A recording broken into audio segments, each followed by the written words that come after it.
Hello, welcome to another Becoming a Modern Man. We are playing Eldrazi and Taxes once again, and this time we're up against a Bant company deck. Bant's a slightly unusual version of the collected company deck. Basically, the blue's for Retreat to Coral Helm, which combos with Knight of the Reliquary, and you can basically search out all your lands by untapping the Knight, and then you can make a huge knight and make a big attack. So it's partially that, and then I believe they still have the Devoted Druid Vizier of Remedies combo as well. So this is our opener for game one. It's a little bit sketchy. We've only got one land, but we do have the Vial and a Path to Exile, so we've got something to do. I decided to keep this. Tunnel Vial is very good in this deck, just in general.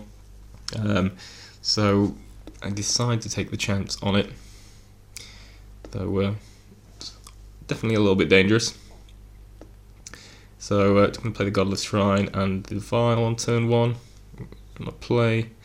Opponent's going to run out a Birds of Paradise. We're going to play out our Arbiter. Fortunately, we drew a second land, which is very helpful for us, and we're going to take up the Vial as well. Opponent plays a fetch land, so he's going to have to tap his Birds of Paradise if he wants to crack that. I decided to put the Thalia in now. I suppose it wasn't strictly necessary, but I didn't know if our opponent was looking to play another spell, potentially, so I kind of figured the earlier we get Thalia down, the better. Opponent pays 2 mana into the Arbiter in response to us dropping the creature, I suppose, just in case it's something that kills his Bird of Paradise, I guess. I'm going to attack for 2 here. And the opponent's going to crack his fetch in the end of turn. There's Horizon, Canopy, and a Vizier. Draw another Concealed Courtyard. He's going to attack here for 2 with Thalia. Want to keep the pressure on our opponent.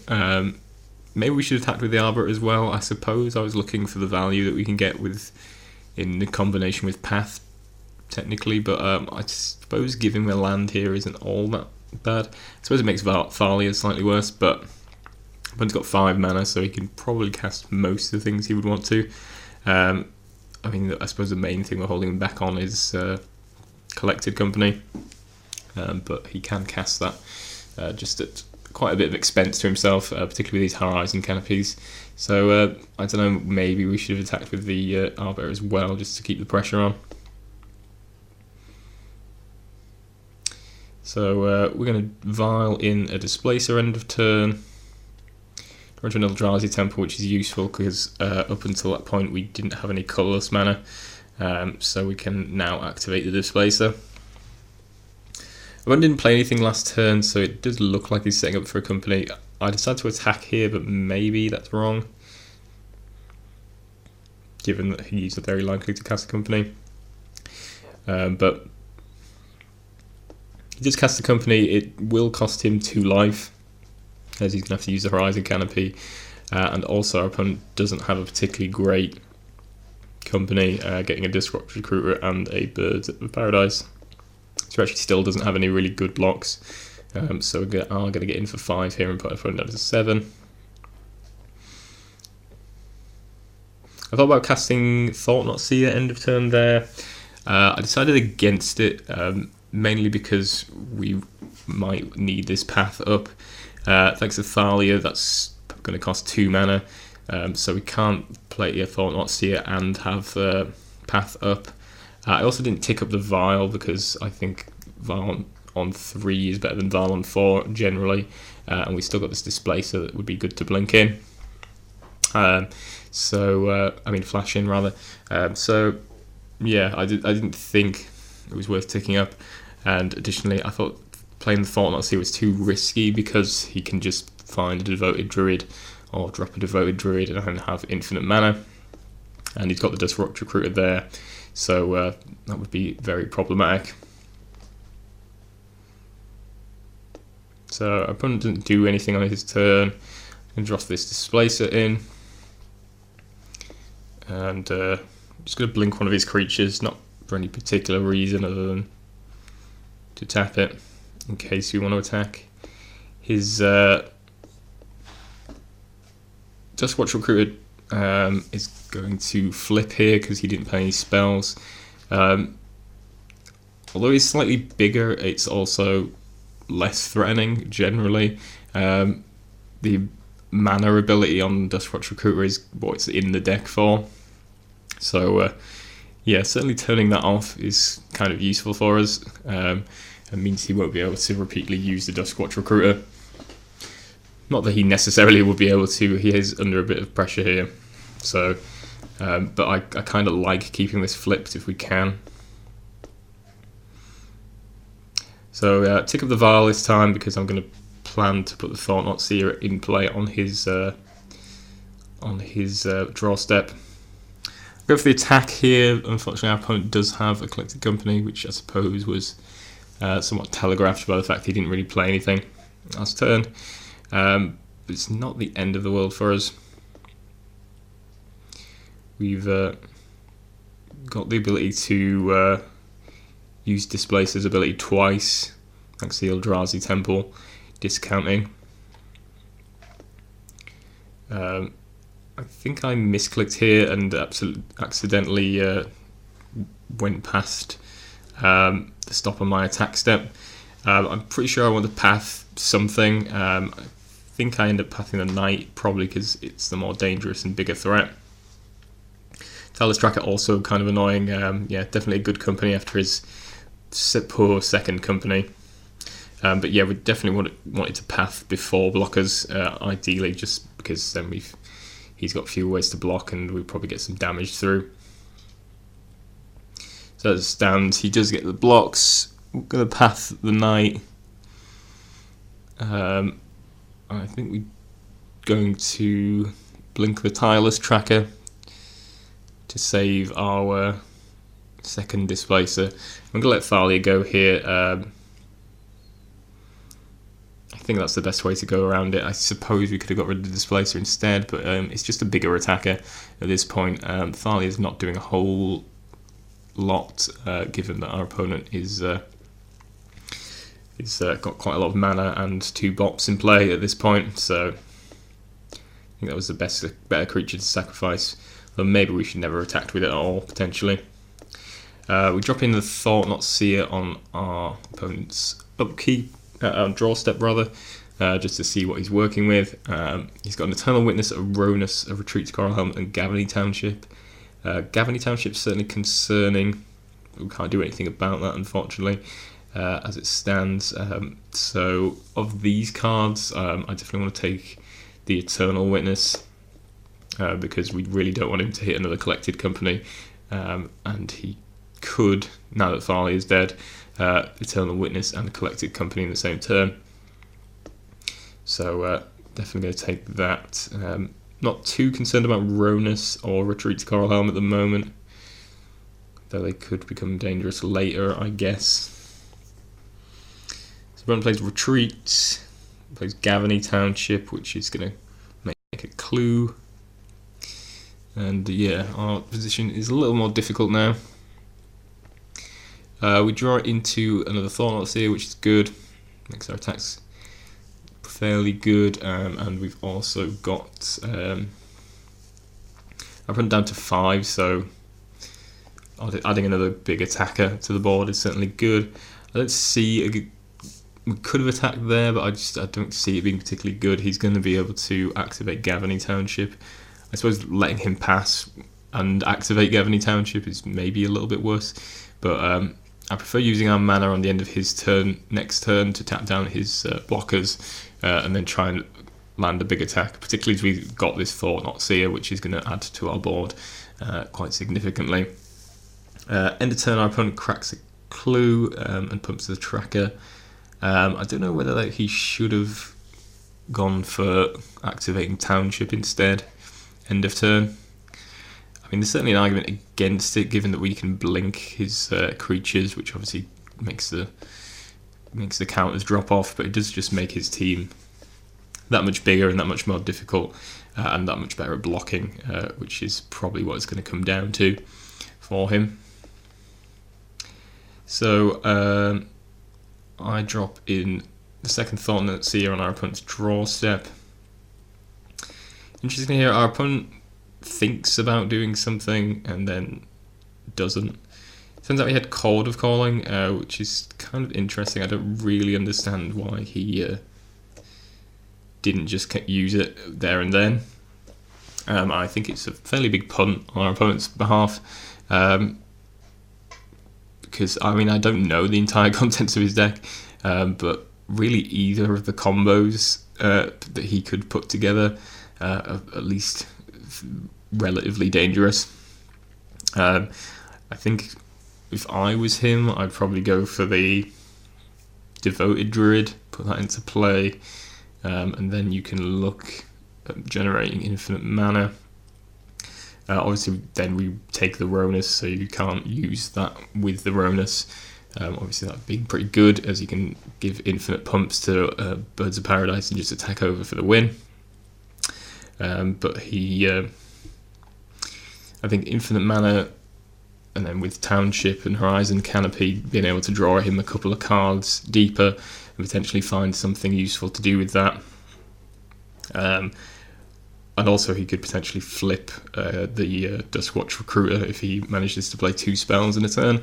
So yeah, there's a lot of ways in which that could work. So yeah, I definitely think that my opponent should have corded for something at the very least on his turn, rather than let me take the cord, which I'm more than happy to do, as Ronus isn't nearly as concerning. But yeah, that could have fizzled, I suppose. I suppose he doesn't actually have anything to spend his infinite mana on if he were to make it currently, other than cracking Horizon Canopies, but I think that's probably the better way to go for our opponent, rather than letting us just take the cord. One plays Forest, gets a clue, plays Ronus and passes his turn. So here we're going to look at blinking out his bigger guys. So we're going to blink out the Tireless Tracker, which is going to turn off Ronus as an attacker or blocker. And we're also going to blink out the Duskwatch Recruiter now.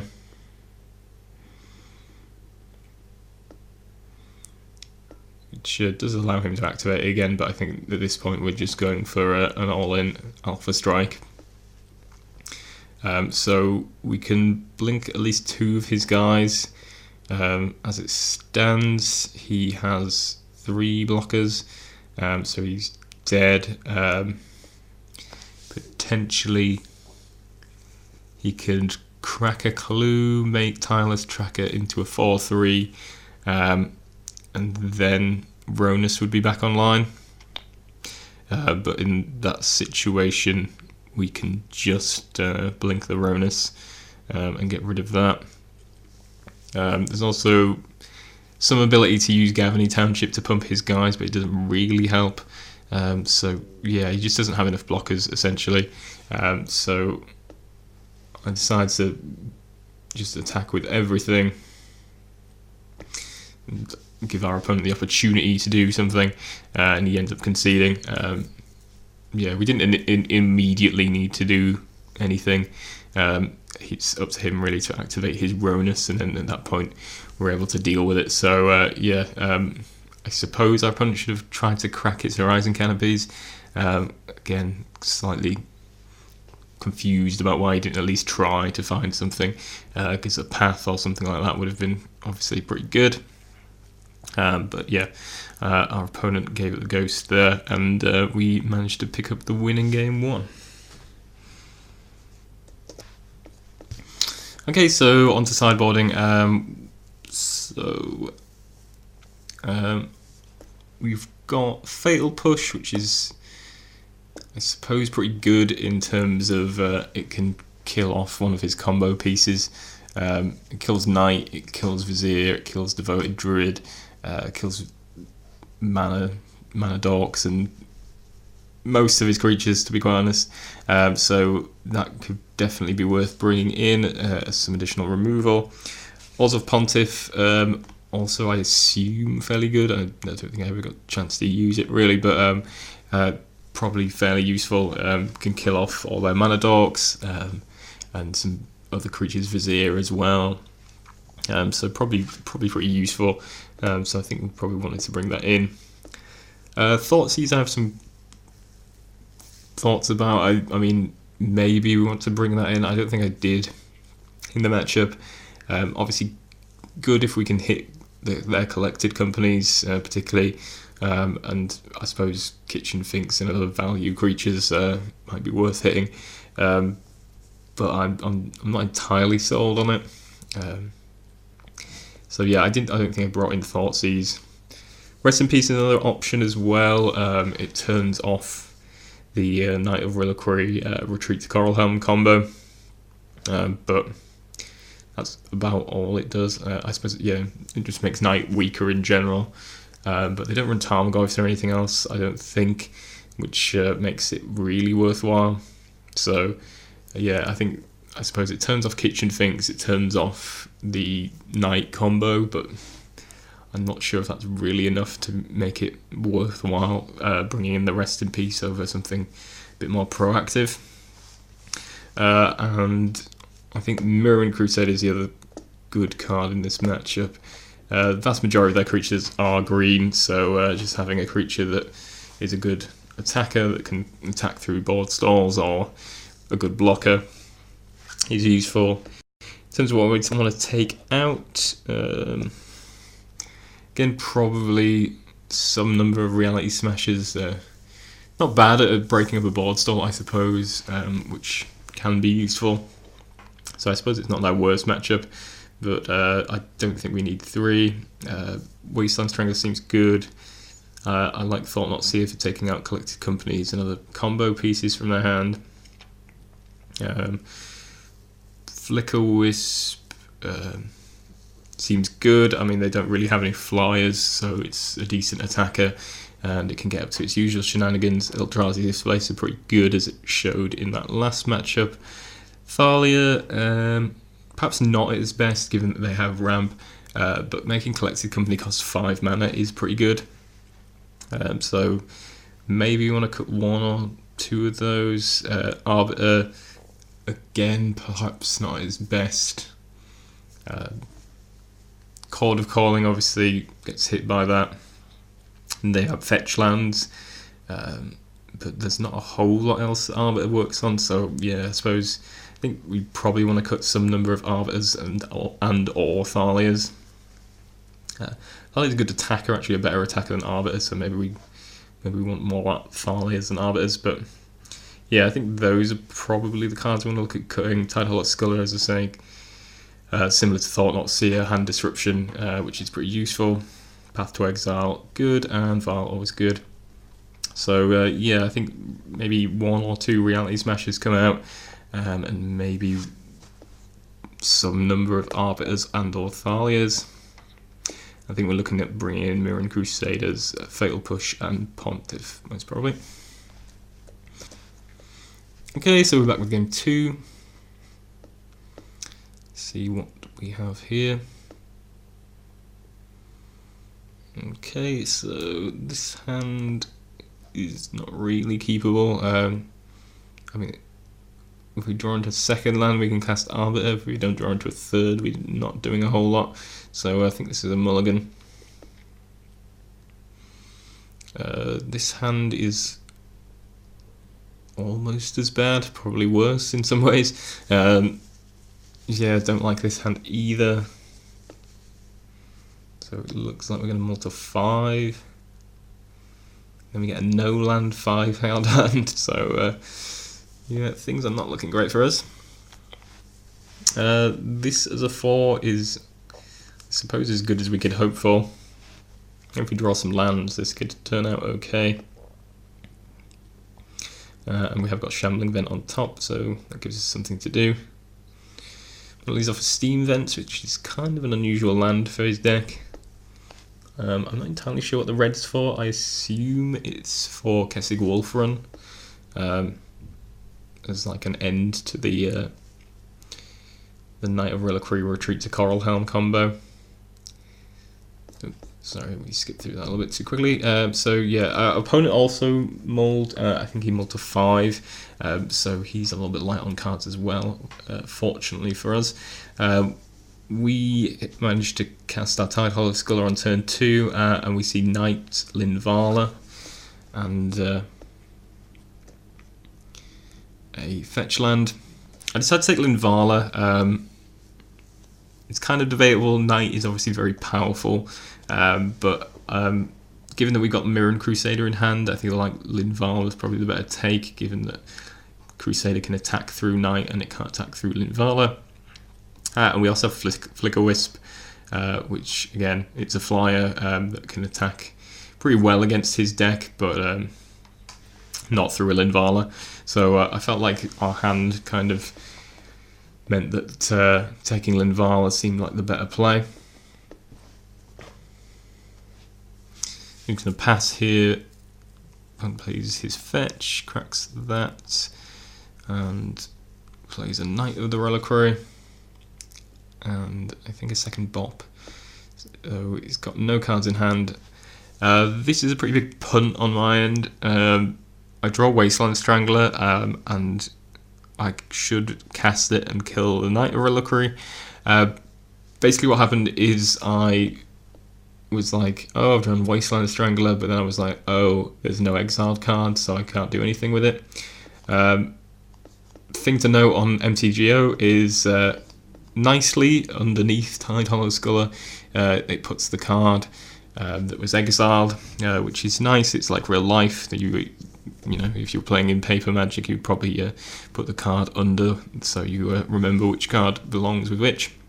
But yeah, it made me completely forget that there was an exiled card, and because it shows up here as a 0, and yeah, just made me completely miss that, which was a fairly costly mistake.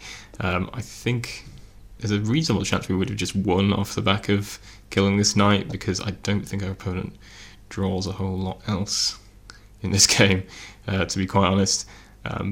So, not to spoil anything, but yeah, our opponent certainly gets a lot of use out of this Knight, which definitely works to our disadvantage. So I'm going to use a Wasteland Strangler to kill a bird instead, a little bit belatedly. Going to get in for 4 with our Knight here, our Crusader, sorry. Going to Ghost Court his Steam Vents to turn off his blue mana, on the basis that we don't want him to cast Retreat to Coral Helm. He uses his Knight to search up a Horizon Canopy and draw a card. And unfortunately finds the Retreat, which will finish us off. I'll let you see the combo. I don't think I play it out entirely, but basically our opponent searches up fetch lands, gets extra triggers off Retreat, which he can use to tap down our creatures, and then he can start untapping his bops and making additional mana, etc. Basically I wanted to see my opponent play out, because it's possible that he doesn't have enough lands in his deck. If he didn't, then we could have won could have survived the turn and then at least made it to the next turn, and potentially done something there. But as it stood, our opponent did have enough lands to make his Knight of the Reliquary 18 power and attack for the win. So yeah, we wrapped it up there.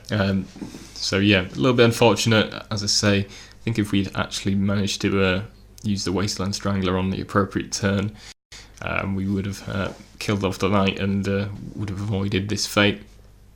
So yeah, a little unfortunate on that one, and yeah, kind of a pretty big punt on our behalf, unfortunately.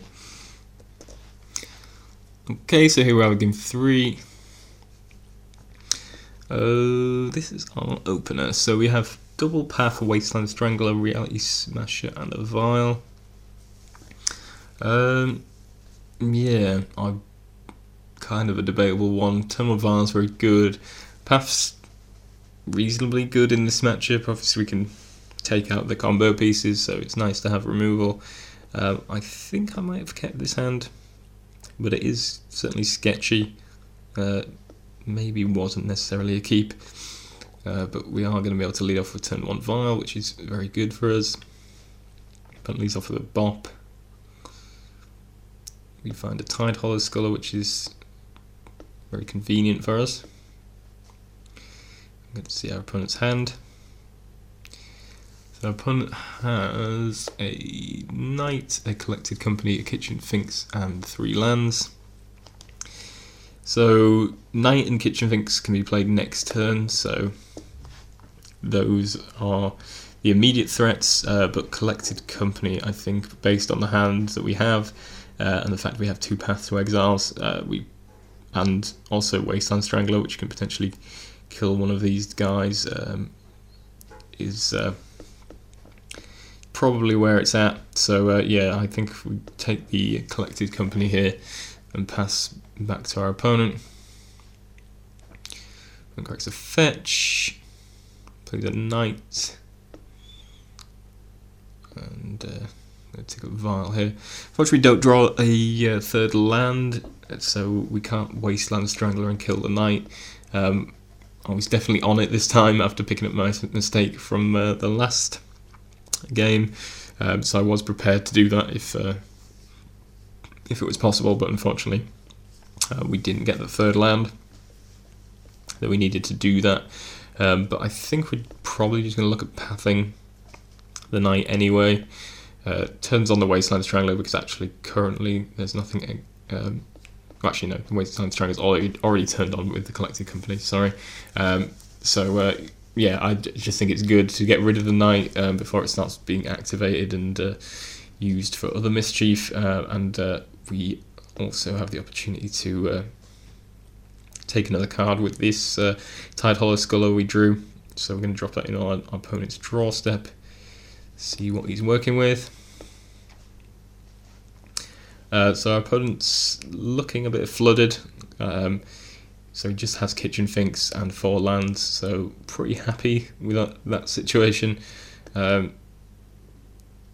our opponent is just going to be able to play a land and pass the turn. Meanwhile, we're going to be able to tick up our Vile. I'm going to kill off this Bop with the Wasteland Strangler. Perhaps not the best use of the Wasteland Strangler, but I think given that we know our opponent's hand contains almost nothing and we have a Path to Exile, I say almost nothing, obviously just lands, that's pretty good. And we're putting the Collected Company back in our opponent's graveyard with the Wasteland Strangler, so he can't get the company back by killing the Scholar, although it does allow him to get it back with Eternal Witness, I suppose. I don't know how many of those he's running, and we're probably not quite as concerned about that. So we're going to hit for 4 here. We'll play Steam Vents, and we draw our 4th land. And along with the Eldrazi Temple, that means we can run down this Reality Smasher, which is exactly lethal. 5, 6, 7, 8, 9, 10, 11, 12. Yeah. So yeah, so that wraps that one up. Fairly interesting matchup. I don't know if Bant Company is better than the normal sort of Collected Company combo decks. Certainly slightly more unusual and a little less familiar. But yeah, I think this went fairly well, all in all. I suppose we had sort of difficulties on both ends, but we drew pretty well, which certainly helps. And we were able to use our removal and our creature's abilities, such as the Eldrazi Displacer, to disrupt our opponent and get damage through. Certainly his deck is pretty heavily combo based, and we have plenty of disruption to help interact with that. So yeah, it doesn't seem like too bad a matchup, but you do have to watch out for those combos, as it happened in game 2 where we got a bit caught out. So yeah, good game all in all, and yeah, I don't think too bad a matchup.